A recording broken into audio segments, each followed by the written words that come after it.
好，今次我第3次睇呢套戲啦，我自己每一次睇都係好觸動嘅。咁啊，好多謝3位嘉賓嚟到我哋當中啦。可能我哋會有啲傾偈嘅時間啦，亦都可能有啲時間咧係在場朋友可以分享下你哋嘅感受。咁不如咧，我首先問下蘇導演先啦。阿蘇係啊，其實咧我知道呢套戲咧你都拍咗4年嘅時間，咁其後就將佢剪輯成一個52分鐘嘅版本啦。咁我都聽過，其實喺個剪輯咗出嚟同埋剪輯以外咧，都有好多好精彩嘅片段。都請你分享下呢一套戲有冇啲你好深刻、好難忘嘅一啲事情㗎？咁我諗都係嘅，好多深刻嘅難忘嘅。頭先講到第一個製作上啦，但係其實比較對我嚟講好難忘，因為我其實由2020年就開始認識祥仔，開始去拍呢一個紀錄片，去到2024年上年11月先至完成嘅。咁當時係一個好長嘅時間，主要係因為祥仔對我嚟講太有意思，我認識到佢一件好重要嘅事。除咗製作上最深刻就係我喺佢身上面學到嘅嘢，其實比呢套好多。即係我剪走咗咁多，其實裏邊有好多佢人生嘅態度嗰啲圍住個古仔，可以更好呈現俾觀眾冇辦法啊呢種。咁另外一樣最深刻就係我未，即係對我嚟講係第一次咁親身去睇貼身咁，即係同一個病人相處咁耐。即係當中其實你見到佢身體嘅狀況一路差落去嘅時候，佢好啦，佢好多朋友上去探佢，但係每個朋友都會勸佢睇醫生，但係其實佢有自己嘅諗法。咁幾時要入醫院？幾時真係覺得自己受唔住啦？入去定係唔入去咧？佢好有自己嘅諗法。但係作為第三者嘅我見到佢好辛苦，我有時都會學習點樣同你佢個心情幾時先至真係去問佢，你會唔會想入醫院啊咁樣？因為其實見到佢身邊都好多人問佢嘅，佢都會有佢意見嘅表達。所以對我嚟講，呢個位好多時候都會係一個好掙扎嘅位。係啊，我聽到嘅係即係我哋可能有時作為專業人士可能我哋會勸佢哋一個我哋覺得最佳嘅選擇。但係頭先你講我哋陪住佢4年經歷呢一個晚期嘅時間咧，你見到嗰個嘅掙扎咧，其實係好人性化。即係唔單純係一個建議咁簡單，而係你去設身處地睇下其實佢真正嘅需要點係點樣。係啊，其實我諗套片係對我同祥仔嚟講都好緊要。其中一樣嘢好想將，即係其實佢生命裏邊佢好積極嘅人生啦，其實好有希望嘅。咁又呢個位置上可以俾多啲希望人家帶出去啦。同埋其實我自己做完呢套戲，即係近排。即係24年11月先至完成啊嘛，跟住依家我其實係做緊一啲社區放映啦，學校或者唔同機構覺得佢有意思，適合佢哋去播嘅時候做放映嘅時候，我再重新一次嘅反思，因為對我嚟講都係一個新嘅經歷啦，去到呢一步。我覺得其實祥仔佢有一個諗法，佢好想將佢自己身邊嘅人物網絡，你見到佢不停去幫其他人，對佢嚟講佢自己係一個中間為人嘅位置，佢就係一個平台，佢就即係佢係一個橋梁嘅位置，佢就好想將呢個平台去擴大，跟住到即係佢覺得呢樣嘢係佢個天俾佢嘅恩賜，佢可以活到咁多唔同嘅人。跟住到我自己拎住呢套戲去放嘅時候，我再反思就覺得，我好似就即係都可以做緊呢一樣嘢，將佢分享俾唔同嘅人，等人哋可以睇到即係唔同嘅角度去睇到佢嘅人生咁樣。所以其實你陪住佢經歷最後嘅時間，將佢嘅故事記錄落嚟，其實亦都係影響緊好多生命。我聽得到。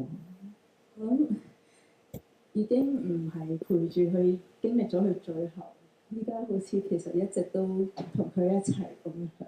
係，其實我攞住好似係一個套電影啦，其實某程度都係成個人生咁樣分享俾觀眾。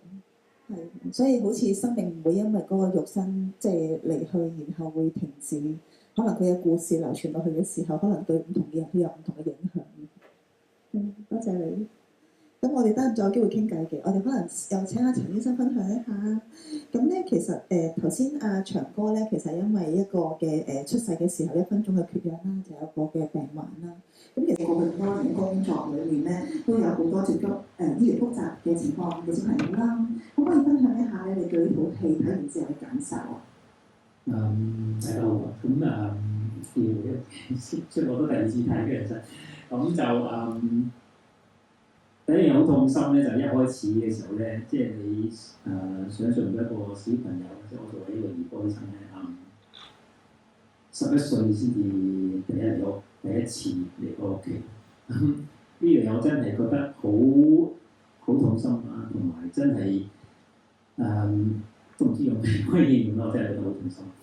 咁當然隨住嗰個時代進步咧，咁我哋嘅服務係慢慢改善咗。咁但係我都好記得長者裏面講一句咧，就係話其實所謂咩隔膜啊，都係其實人嘅思想嘅隔，唔係一啲實質上嘅嘢隔。雖然而家我哋所謂個社會進步咗好多，咁但係其實我哋亦都有好多屋企人嘅小朋友啦，都係上坐輪椅啦。咁你話而家係咪好方便咧？咁我諗陣間可能家長可以分享下，真係到呢一刻，經過咁多年嘅爭取之後咧，其實個社會仲係咪有進步？咁但係係咪進步一個地步係真係我哋有需要嘅其他人所謂嘅朋友係真係可以自由出入啦？係咪真係可以喺社區度生活咧？咁呢個都好值得。即係我諗呢個電影都帶出嚟一個好重要信息，就係呢個咁多年嘅爭取咯。其實咁到呢一刻，其實我哋係咪真係已經 OK 咧？個社區嘅環境係咪真係去到呢個地步係可以有需要喺社區生活嘅人真係可以喺社區生活？我都仍然有好大嘅疑問嘅對呢個問題。咁第三樣好大感覺就係照顧者啦，個工人嚇。咁喺呢個同埋媽咪啦，當然係啦。咁你睇到就係長者由細個到大就係開頭係媽咪照顧啦，跟住去到後期咧工人照顧啦。佢真係我諗喺我哋見咁多嘅病人裏邊，都係其中一個比較好彩嘅，有一個做咗8年咁有心去照顧佢嘅工人。你諗下，想象好多其他我哋由細個照到大嘅相關有病嘅小朋友去大人，好多時都係靠屋企人照顧。咁你想象下，由佢出世一路照顧到佢過身已經58歲係嘛？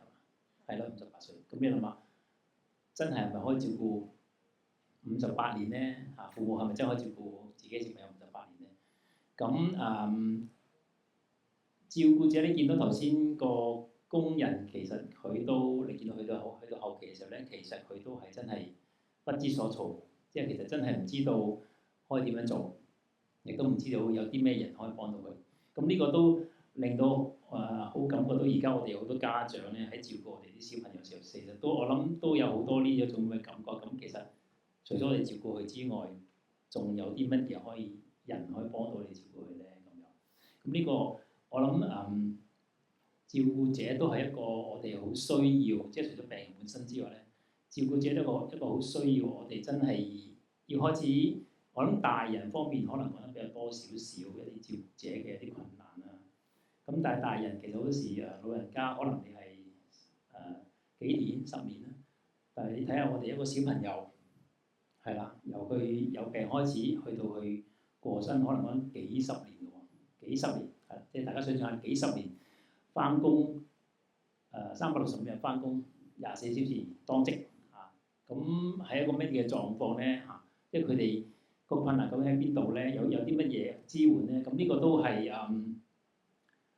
都希望係有多啲人去關注到呢一個問題啦嚇。咁第三樣我覺得係好有感覺就係阿長姐喺成個人生過程之中咧，其實你見到佢好多係遇到一啲有個人行過嚟，有個義工行過嚟，有個社工行過嚟講少少嘢，跟住呢就可能對佢嘅一啲生命有啲 change 有啲改變啊咁樣。咁呢個都令到我都係好感觸嘅，因為我諗我哋所有在座呢度所有人咧都係好有心去睇呢啲問題。咁好多時咧，我哋做下嘢嘅時候咧，有時都會諗自己做嘅嘢，其實係咪真係幫到屋企人咧？係咪真係幫到佢哋？咁但係你睇翻咧，其實個受助者咧，其實可能係一啲嘅説話，一句説話或者一少少嘅禮物。你睇下佢學英文嗰件事啦。就我諗呢度可能好多後生朋友都未見過咩，其實 set 帶佢學英文啦咁樣。咁即係我哋即係俾到我一個好大嘅推動力，就係話其實我哋做一啲嘢唔使諗到太大咯，係啦，即係唔使諗太大啊，即係話要做啲乜嘢好大件事先至可以幫到某一個家庭、某一個朋友咁樣。咁呢個都係即係我一個好大嘅感觸嘅。咁最後一樣我想分享咧，就係佢講得好啱嘅。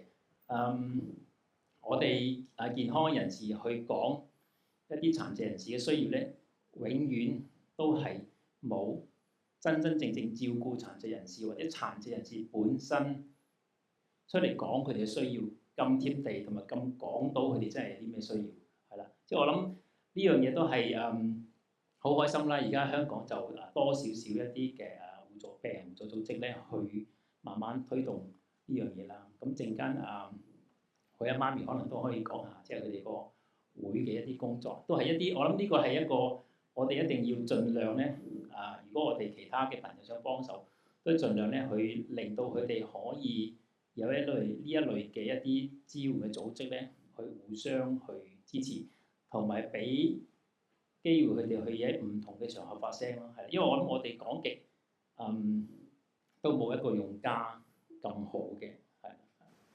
多謝陳醫生。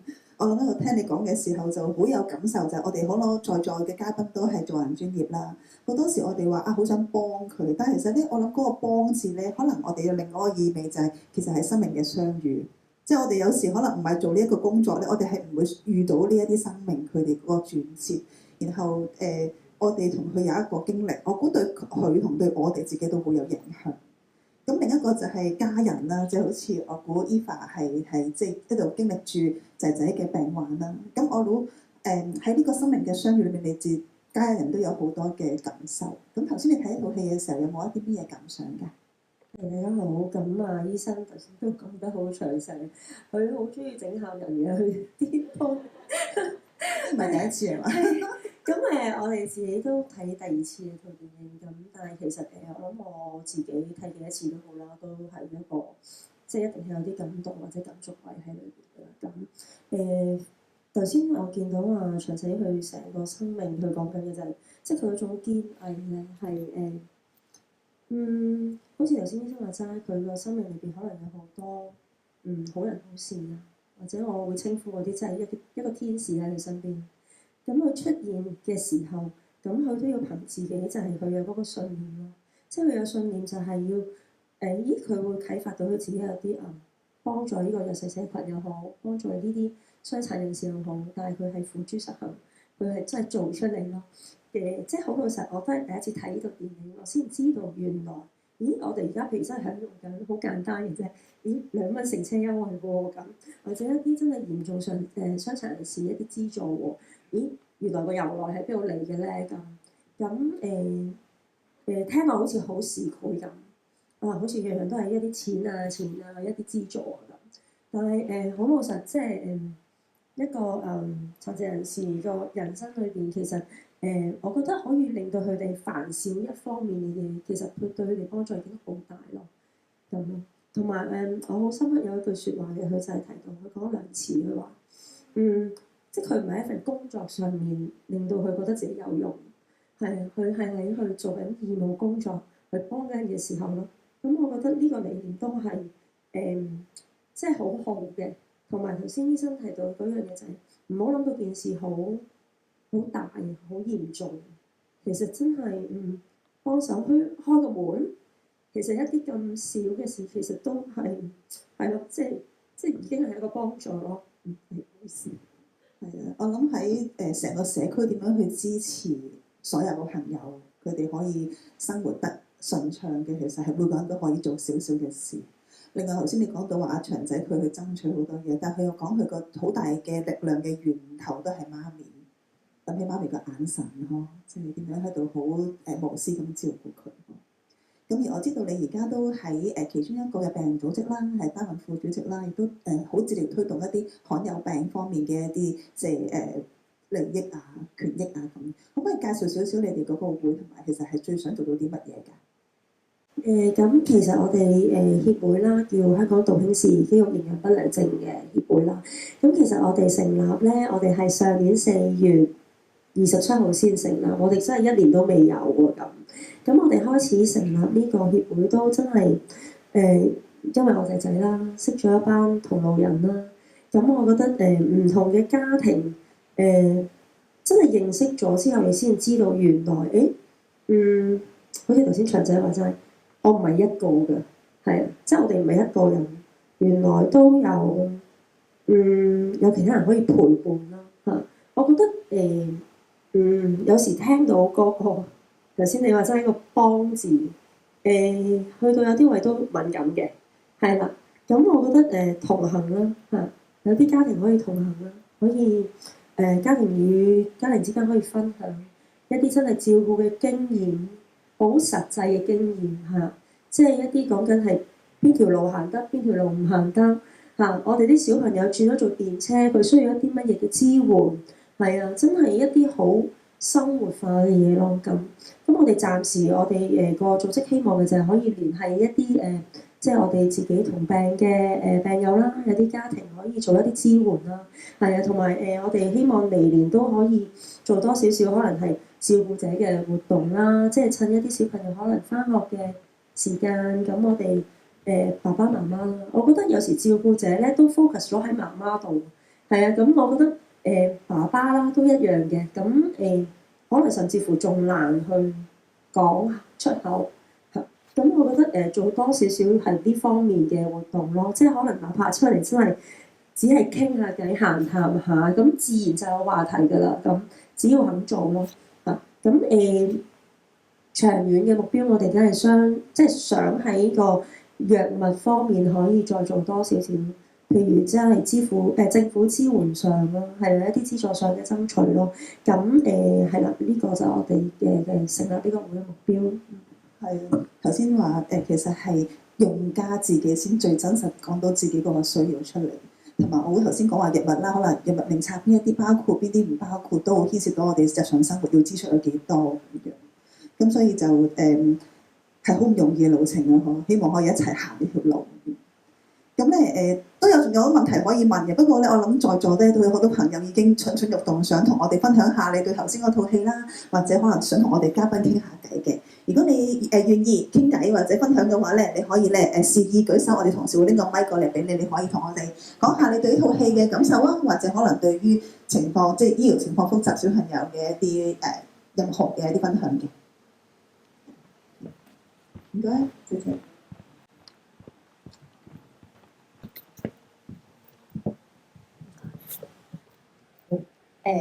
仲早晨啦，早晨咁多位。咁我介紹下自己先啦，我叫Fiona，姓澤嘅。咁我今日嘅身份係伊利沙伯醫院NICU 嘅病人組織，即係義工組織啦。都係同老人支援嘅副主席。我哋係即係定期會入去病房做探訪。咁我自己嘅小朋友咧，其實都係罕見病嘅，亦都係確診唔到嘅罕見病啦。咁即係可能出行都係輪椅啊，即係智力就即係都比較係最弱嗰班。咁好感謝咧有情同路即係今日邀請我嚟呢個活動，因為其實唔係呢個邀請，可能冇乜留意有呢啲電影，因為都好新啦，即係啱啱上年年尾先至7月。咁即係我諗大家都好感動嘅，中間都拎紙巾，即係話聲開始變講呢樣嘢，但係我好觸動即係電影當中，即係有以前，因為其實我都有做好多家長工作，即係亦都有另外啲身份啦。亦都係即係阿長仔講嗰句，逢有會議佢都去，即係亦都係即係我嘅做法啦。即係因為我覺得唔去咧，人哋又唔記得你啦，你亦都對唔住你背後嗰班會員或者病友，咁一個好感動。咁另外因為即係認識咗好多前輩啦、社工啦，政策爭取。其實聽好多㗎，即係2蚊車，即係當年我哋學校個社工督導佢，我帶住一套同佢哋一齊爭取。但係影像出嚟咧，其實真係好唔同，即係仲要 summarize 咗，所以真係好感謝，即係導演亦都將呢啲 historical 嘅 record 擺埋落去，即係成個古仔係更加豐富。咁亦都另外一個即係提醒，唔好成日個幫字啊！即係可能我哋有時即係比較願意企出嚟嘅家長，都有個即係唔多唔少個諗法都係幫嘅，但係其實係同行咯，即係唔係幫我。我覺得我幫你嘅時候，可能我同你傾完偈，即係我有另外一個得着。咁我諗都要即係好好咁樣去提醒自己，即係呢啲過程，因為你可能你傷害咗人，你自己唔知道，即係所以我覺得好好啊，即係好個反思因為當中見到阿長仔都有迷失，即係佢做保險做到好叻嘅時候，咁啊大家都會有啲迷失，即係可能我哋做到好，即係開好多會出去好似出去個個都識好多朋友，即係可能都會有啲迷失嘅，我自己做咗啲咩咧，所以都即係唔好忘記個初心咯。咁同埋另外一樣嘢好感謝即係而家開始嘅舒緩治療咧，都多啲講小朋友，因為一講呢樣嘢咧就係諗老人家，照顧者咧諗老人家，其實冇乜，即係可能我哋個社會比較少即係講我哋嘅即係小朋友啦、罕見病啦，或者一啲即係 SEN 啦嘅小朋友，即係我哋嘅照顧者，我哋需要我個小朋友都好多，即係好多覆診嘅10幾科咁，但係又叫好彩唔使用機用喉啦。咁亦都識到一啲朋友仔，佢哋當時即係小朋友出世離世都冇呢個舒緩治療，即係跟住甚至乎小朋友走咗之後咧，成家都係即係 collapse 咯，因為撐完啊嘛。所以真係好感謝有呢個服務。亦都好感謝即係陳醫生，我都有睇到陳醫生有啲報道啦，即係亦都好觸動家長，即係再次即係感謝大家。陳家，多謝你嘅分享。睇下台上嘉賓有冇啲嘢想回應嘅？多謝呢個家長分享啦。我成日都想趁機會講一個所謂幫嘅意思，即係我成日都係咁講就幫我成日都覺得可能你哋有啲人覺得醫生幫人啊，我哋做呢啲兒童舒緩服務係幫人。從心底裏講啦，我都係咁講，我覺得係你哋幫緊我啦。即係阿長仔裏邊喺電影裏邊都有講句就係佢做義工先真正覺得自己係一個有用嘅人或者一個人。咁我都可以咁講係我做兒童舒緩服務咧，其實就令到我真係成為真正嘅醫生，我先係一個真正嘅兒科醫生。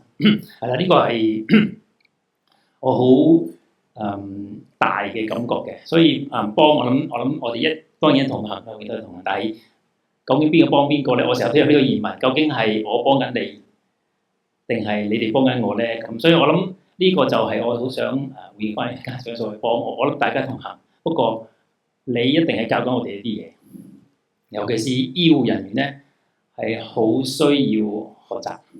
嗱，頭先去到最後尾我都好感觸嘅，真係。病人唔想入醫院喎，咁我諗下，你諗下，作為醫護人員聽落去咧，其實真係覺得好奇怪、好諷刺嘅喎。喂，我照顧你，跟住你話你唔想揾我喎，其實咁個問題喺邊度咧？個問題喺邊度？你話俾一張有 cushion 嘅床俾佢都有問題，咁個問題究竟喺邊度咧？究竟喺病人嗰度啊，定係喺醫護人員嗰度咧？認識唔深咧？咁所以好就係通過一啲媒體去有用家去講俾人聽，其實我有啲咩需要，你有冇諗過？其實我真係需要啲咁嘅嘢嘅啫，可能我唔係需要你用幾多好勁嘅抗生素啊，點樣幫我搞幾多嘢啊咁。呢個我諗就係呢度大家都係幫緊大家，幫緊個制度啦，幫緊我哋嘅醫護人員去學習一啲嘢咯。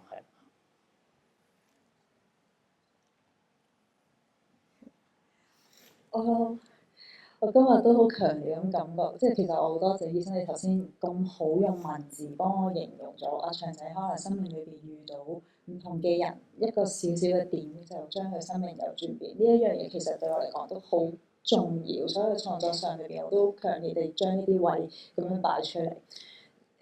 頭先大家討論到係幫同同路呢樣嘢，我覺得今日好強烈感受到有啲唔同嘅界別嘅人喺度啦，都好好嘅一個點講咧，好好一個反應啊！即係每個人我哋之間其實人生裏邊唔同人嘅關係，好似長仔話齋，佢自己就覺得佢生命裏邊，即係佢有本自傳嘅，佢本書叫做《阿長奇遇記》。佢會形容佢身邊每個出現嘅人，佢用幫字啦，但係佢係感恩見到佢哋，因為佢會即係對佢嚟講，每一個人都係一個奇遇。咁我覺得係生命裏邊就係咁樣咯。我哋遇到好多唔同嘅人，我哋會建立關係，跟住我哋嘅人生就一齊去行落去。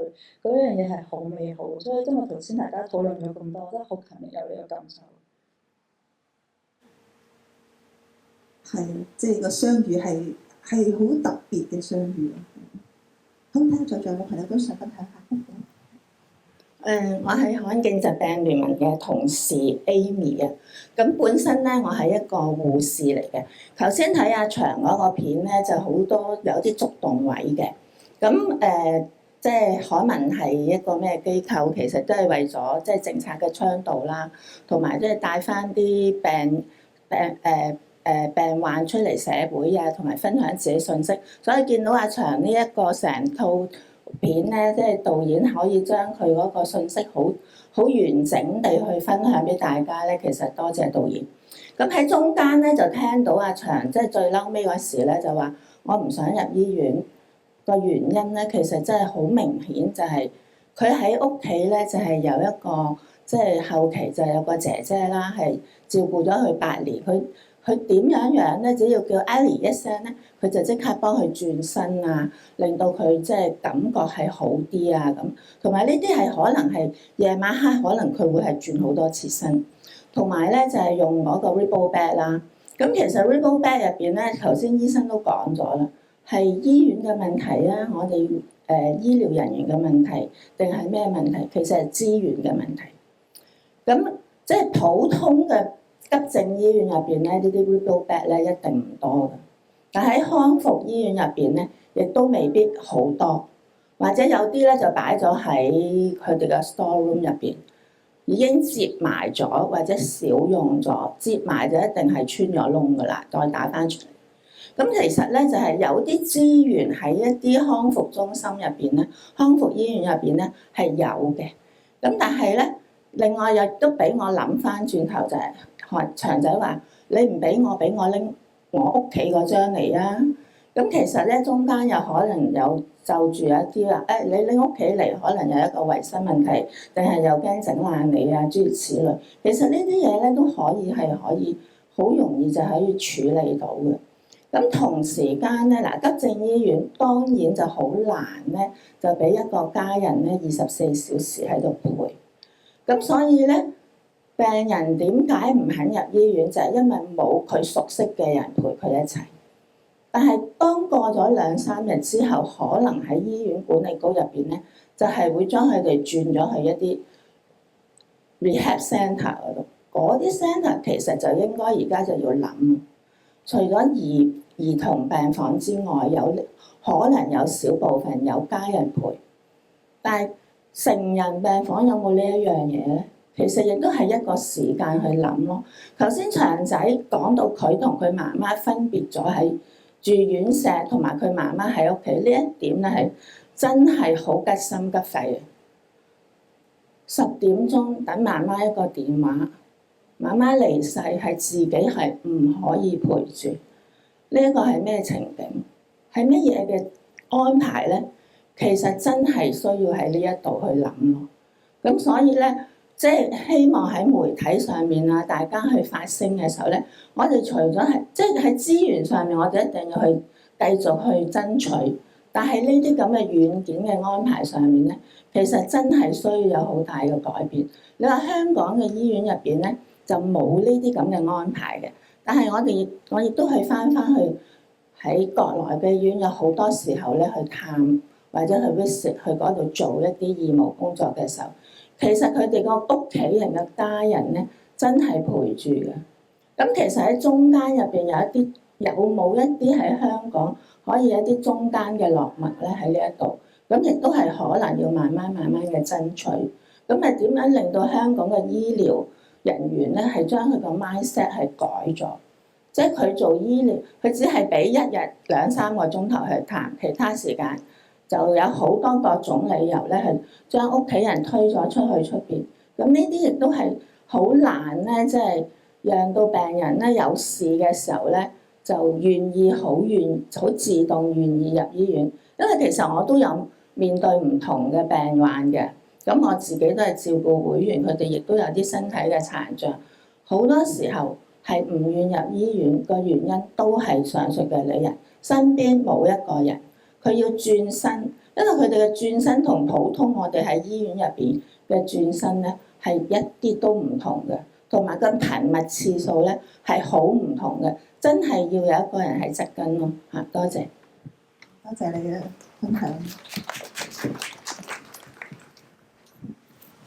或者我都分享下，其實因為我自己小朋友佢早1-2年前啦都有受傷過啦，咁其實當時佢都大髀即係跌斷咗骨折咁樣。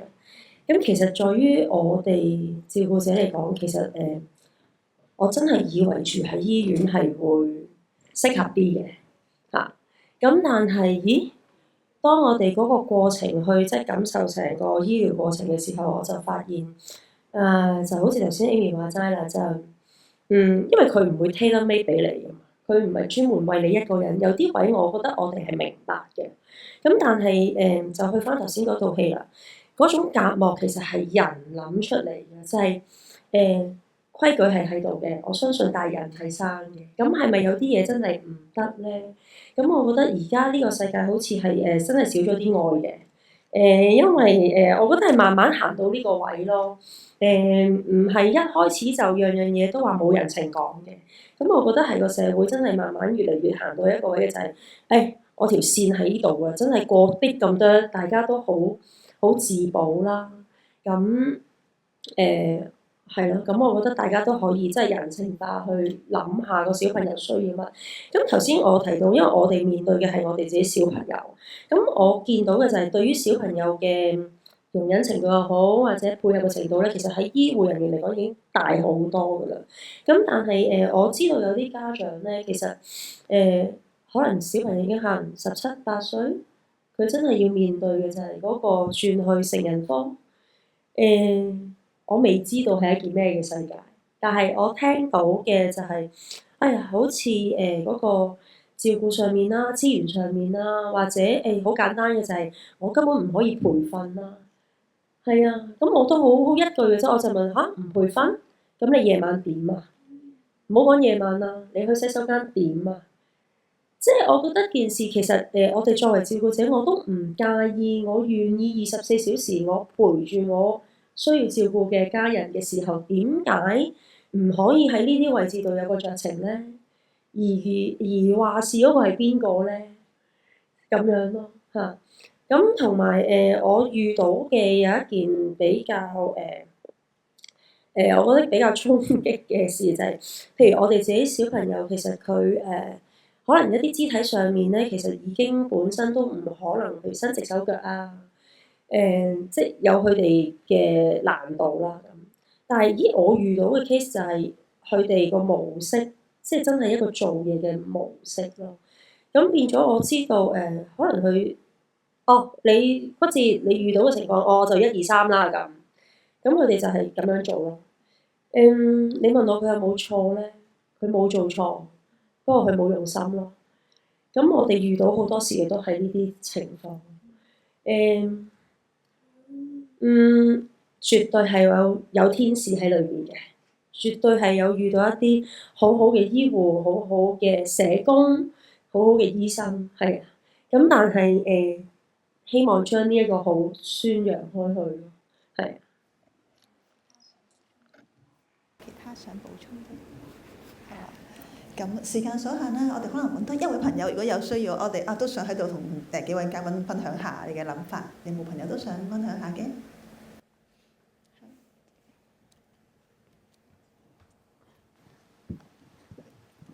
唔該，咁我姓馮嘅，咁其實亦都係在席嘉賓 Eva 個仔仔嘅老師嚟嘅，咁啊耀能會高福耀學校嘅老師啦，係啦。咁首先我今日都想即係睇完電影、聽完嘉賓講咧，有兩點都想分享下。咁第一個咧就首先多謝導演咧同埋祥仔咧，俾我哋知道咧，即係點樣推動獨立自主生活呢一件事。其實閉校即係我哋學校其實好多時都主張就係希望我哋嘅學生咧能夠獨立自主生活。咁啊好坦白講咧，其實電影先有再 inspire 到我咧，點樣喺一個第一身嘅角度咧去知道獨立自主生活呢一件事。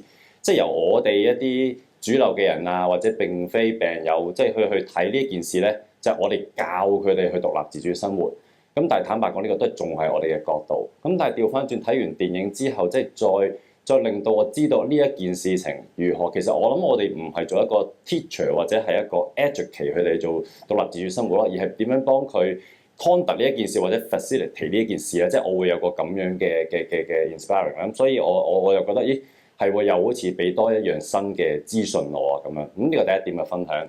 咁第二點分享，其實睇到祥仔過去咧，其實就係一個好典型公民參與、建立公民社會，然後就推動政策改變，然後就有一個更好嘅社會嘅一個 formula。咁啊，to be honest，我主觀地認為咧，呢個公民社會咧個空間或者存在咧係有改變嘅。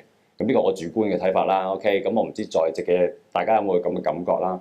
咁呢個 formula 其實有轉變。咁所以我自己嘅感受就係好 respect Eva 或者而家在席嘅咁多位，即係喺個公民社會轉變緊嘅時候，大家仍然係做一啲公民參與嘅事情，咁唔係話淨係緊守崗位而已咯。咁所以我覺得我哋即係我都幾 treasure 今日呢一個活動，俾大家繼續發聲去參與去推動。咁都 look forward 就係無論我哋即係自己我哋作為老師嘅角色啊，或者社工啊，或者甚至乎家長都繼續去推動所有政策嘅改變，尤其是呢一個 issue 嘅事情啦。咁再一次都多謝導演啦，亦都表示即係對 Eva 表示 respect 咁啊，同埋所有我哋同行嘅咁多位，我哋一齊繼續用個心啦，繼續去行呢條路啦。咁呢個係我嘅分享，多謝你哋。多謝你，有冇分享？我都想多謝。係，其實我都想好多謝有情同路呢一個 program 講真，多謝鍾姑娘啦。咁即係喺呢幾年咧，其實我都想分享啲好人好事嘅。咁因為其實透過學校啦，咁我哋真係認識有情同路呢個 program 啦。咁其實講真，我哋開頭真係唔係好知道係做咩嘅。咁總之就係，咦？但係識咗幾年，行下咁。就係頭先講嗰樣嘢咯，同行啦。唔知點解傾完偈又開心啲嘅喎。咁係咯，咁好似佢又鼓勵我哋，譬如叫阿仔仔拍片啊，或者我哋可以，我好記得開頭佢哋搞活動係做一個叫做即係影一輯可能家庭照啊，去影樓啊咁樣。其實咧好簡單嘅啫，咁但係嗰件事我哋就做唔到噶啦。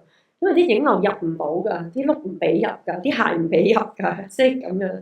即係我覺得你哋睇到一啲好細微嘅位置咯嚇。咁多謝你哋啦，係啊。同埋喺呢幾年裏邊，我都介紹咗阿鍾姑娘，可能俾一啲家長認識啦。咁我都聽到個家長嘅回饋。係啦，即係哇！好多謝你嘅 Eva，好多謝你嘅海欣媽咪啊！你介紹咗邊個俾我知啊？佢幫助我啲乜嘢？咁其實我呢個過程都令到我都覺得好開心啊！我做得啱啊！即係就係嗰少少嘅推動力咯。唔緊要嘅介紹啫嘛，佢用唔用到你又唔知嘅，咁咪講多句咯，就係咁。多謝你哋。Eva。喺一路講我自己都流眼淚，即係我覺得其實喺整個陪伴嘅過程裏面啊，大家都係好用心，佢好希望呢個家庭可以得到祝福，係啊，咁所以我估同時可能佢哋有自己嘅專業，但係佢哋係一個人，都係好希望可以喺過程之中，好似你頭先講話啊，我其實可能做少少好簡單嘅嘢，但係令到大家嘅生活或者生命已經有少少唔同啦，咁係，咁咧做下個主持先有，係咁咧想問最後一個問題啦。今日我哋個展覽咧叫做當下的禮物啦。咁我想問下三位嘉賓都係喺呢個工作裏面做咗好耐，你哋覺得其實喺生命裏面咧邊啲係一啲你覺得好重要、好珍貴嘅禮物咧？可能三位都請可以分享下。咁我自己覺得我份禮物咁當然係我仔仔啦，係咁好老實嘅，因為喺佢確診呢幾年啦，咁大約6、7年啦，咁同佢相處啦嚇，咁佢淨係識鬧我嘅啫，OK，咁但係咧，我覺得佢嘅相處咧，佢都教到我，好似頭先寶瑞話齋就係唔係我諗佢要咩咯嚇，即係我諗我喺佢身邊都諗好多噶啦。咁但係原來有啲嘢咧，喺佢把口中即係講翻俾我知，其實原來我係咁諗㗎。佢完全係係喎，其實我應該聽佢講多啲啦。同埋有好多朋友都會同我講啦，其實佢係我老師嚟嘅，係啊，佢係我老師嚟嘅。咁可能要係行得慢啲咯。等我哋自己都，因為我都比較急嘅個人，咁我哋就要透過佢照顧佢啦。可能真係會睇得細微啲啦，個人行得慢啲啦。反而而家我就會成日同佢講，喂，不如出街睇下啦啲嘢咁咯。咁我覺得對於我嚟講都係一個轉變嚟嘅。係，所以仔仔係你嘅生命嘅禮物。係。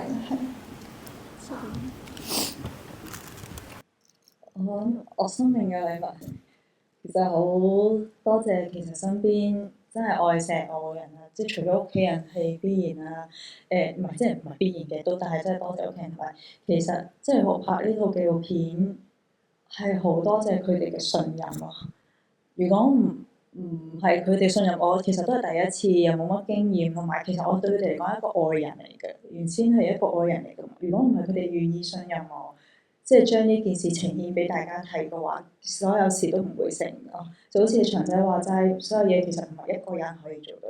亦都好多謝，即係我生命嘅禮物，我就真心覺得係人同人之間嘅關係。即係今日大家坐喺度，你睇咗條片之後，你哋會有你嘅生命裏邊嘅一啲諗法。其實嗰件事已經係建立咗個人際關係喺度。呢啲我對我嚟講係完全係一個好好嘅禮物。謝阿蘇。咁就我都好同意阿蘇所講，我覺得禮物就冇特別特定一個人咯。咁對我嚟講，關係啦同埋愛就係我嘅禮物啦。我諗呢樣嘢係，咁呢個關係同愛唔一定係淨係講你家人，係啦，我哋朋友啦，我哋工作同事啦，或者喺呢度所有嘅一齊參與呢啲活動嘅朋友啦，咁樣咁我哋成日都即係講開啲紓緩服務啊，呢啲一定講死，咁冇人會唔死噶嘛，其實係啦。咁一個人死咗之後，其實仲有啲咩剩低咧？係啦，即係你一個親人死咗，一個朋友死咗，或者一個同學過身，咁有啲咩剩得低咧？其實咪就係你同佢之間嗰種關係咯，係啦，嗰種一啲經歷啦，或者一啲愛咯。咁我諗呢個就係我哋每個人都係。最即係喺我嚟講係最珍惜嘅禮物啦。其實頭先3位分享嘅嘢咧，已經寫咗喺我哋條頸繩度。大家唔知有冇留意我哋條頸繩上面咧，就係寫咗係啦 ，presence 係啲乜嘢咧？係愛啊，係創意啊，係同其他人聯繫啊。所以想送呢條頸繩俾大家，咁提醒我哋喺生命中咧，其實有好多好多嘅禮物，而喺最背後嗰個位置。有我哋友情同路去支持大家，喺我哋做 backup。咁咧多謝咁多位今日出席啦。成日我哋講話咧，去喺假期要出席一個活動咧，我就話係愛定責任啊！大家好似兩樣都有啲嘅，不過咧，我相信兩樣嘢好似都分得唔係好開嘅。咁但係我估帶住呢一份心意啦，喺我哋生命裏面遇到嘅每個人，希望我哋嘅相遇都係對大家都有價值嘅咁。咁再一次多謝大家今日出席啦，亦都多謝台上3位嘅嘉賓，我哋俾多次掌聲3位。